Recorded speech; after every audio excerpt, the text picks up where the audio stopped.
Jay here, and today I'm going to dive into something that I've seen cause a lot of panic, confusion, and honestly, so much unnecessary work for so many shop owners this time of year, and it just absolutely crushes me.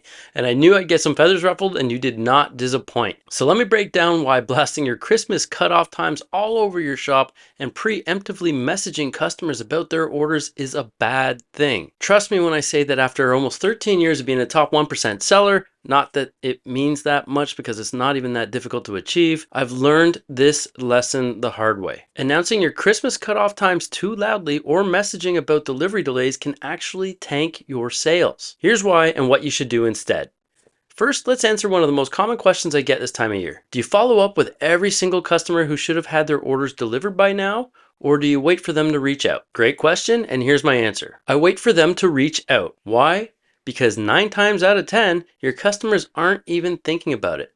They're busy juggling 100 other holiday tasks, wrapping gifts, prepping meals, keeping track of multiple online orders from different shops. And if you preemptively message them about their package, you're planting seeds of doubt they might not have had in the first place. So instead of thinking, oh, it's still on the way, they start to panic. Wait, something wrong with my order? Even worse, by reaching out when they weren't concerned, you're inviting them to go down a rabbit hole of tracking issues, potential delivery delays, or just general frustration with their purchases. Not exactly the vibe you want associated with your shop, right? This can easily spiral into refund requests or bad reviews that you could have avoided simply by leaving well enough alone. Remember, your customer isn't living and breathing your shop like you are. To them, your product is just one small piece of their massive holiday to-do list. So let them keep it that way. Number 2, why I don't preemptively warn about late deliveries. Now, some sellers feel really strongly that you should warn customers if their orders won't arrive by Christmas. One example I hear all the time, year after year,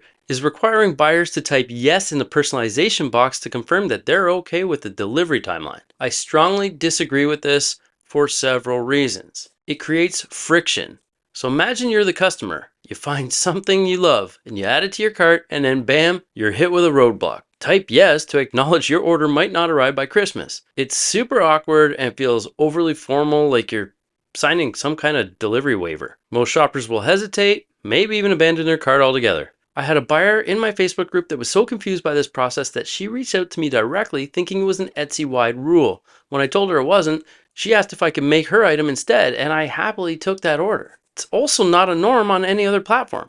Think about it. When was the last time you had to jump through hoops like this on Amazon or any other site that you think might be competing with Etsy? You don't, because platforms like those prioritize a smooth checkout experience. It's exactly what Amazon is built on. One-click checkouts, right? Adding hurdles like personalization boxes for non-personalized items sends a message that you're more worried about potential bad reviews than making the actual sale. And trust me when I tell you that customers sense that hesitation, and it's a turnoff. It also hurts your sales. The data doesn't lie. Any extra step in the buying process increases the chance that a customer is going to leave before completing their purchase.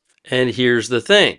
Most customers aren't worried about delivery timelines when they place the order. If Etsy already shows the delivery dates and times and you've set up your policies clearly, they've already accepted that timeline by the time they've purchased. Adding an extra hurdle just slows down your sales. It's not your responsibility. This is a tough one for sellers to accept, but let me say it out loud and clear for you.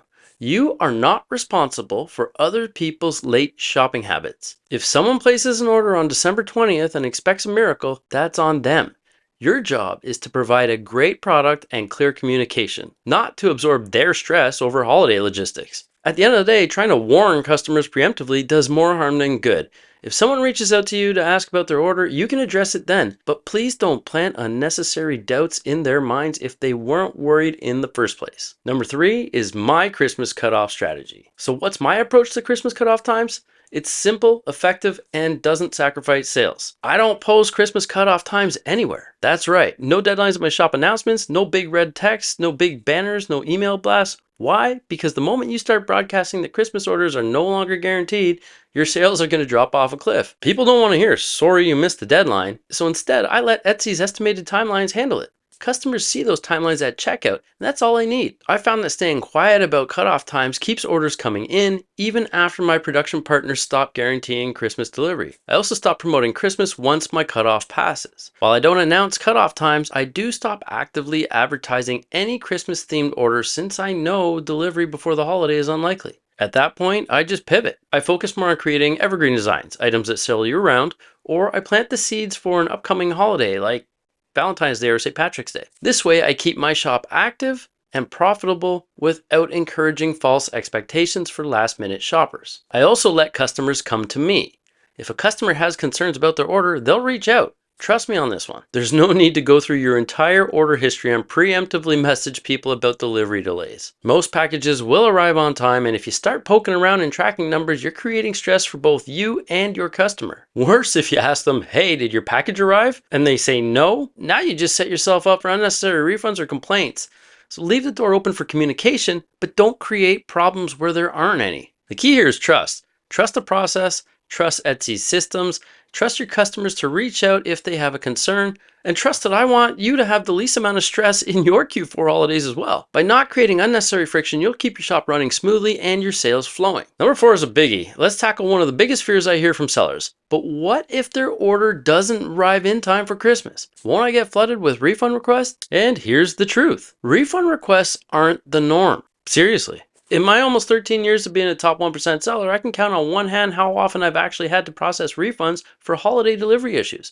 Except for when COVID struck. That was a completely different issue. But most customers are understanding, especially around the holidays when delays happen everywhere. And for real, a lot of fear around the refunds for bad reviews and whatnot comes from sellers, not buyers. Sellers assuming the worst. I get it. It's easy to get caught up in the idea that one late package is going to lead to a string of demands or money back. But that is rarely the case. Most buyers are realistic. If they ordered late, they already know there's a chance their item might not get there in time. And even if they're disappointed, an honest explanation or small gesture like a discount on a future purchase is usually enough to smooth things over. And here's another key point. Your customers aren't relying on you to save Christmas. They have other gifts, other plans, and other orders from different shops. Even if your package is delayed, it's just one piece of their holiday puzzle. Most customers aren't going to lose sleep over it, so why should you? If anything, preemptively messaging customers about potential delays only creates stress where there wasn't any. Remember, what's top of mind for you as a seller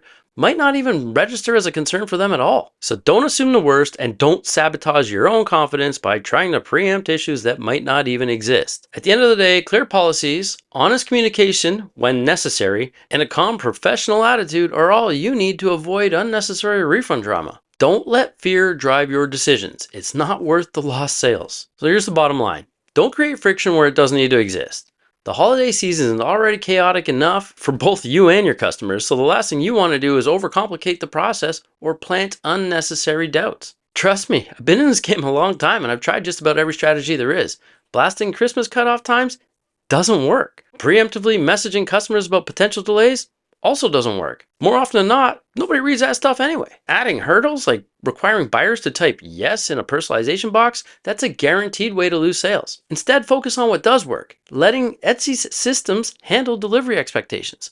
You already set those processing times. Then there's pivoting your marketing once Christmas delivery is no longer feasible, and trusting your customers to reach out if they have questions or concerns. By keeping things simple and avoiding unnecessary friction, you'll not only protect your sales, but you'll also keep your sanity intact during the busiest time of year. So here's my advice. Stop worrying about every possible what if and trust your process. Most customers will get their orders on time, and those who don't are usually understanding if you handle it calmly and professionally. Don't let the fear of refunds or bad reviews hold you back from making the most of this holiday season. Instead, focus on making better designs based on what sold this Q4. That's something you can actually benefit from doing. If this helped, give it a thumbs up, subscribe, hit the bell for more tips, and let me know in the comments how you handle Christmas orders. Cutoff times or no cutoff times? Thanks for watching, and I'll see you in the next one.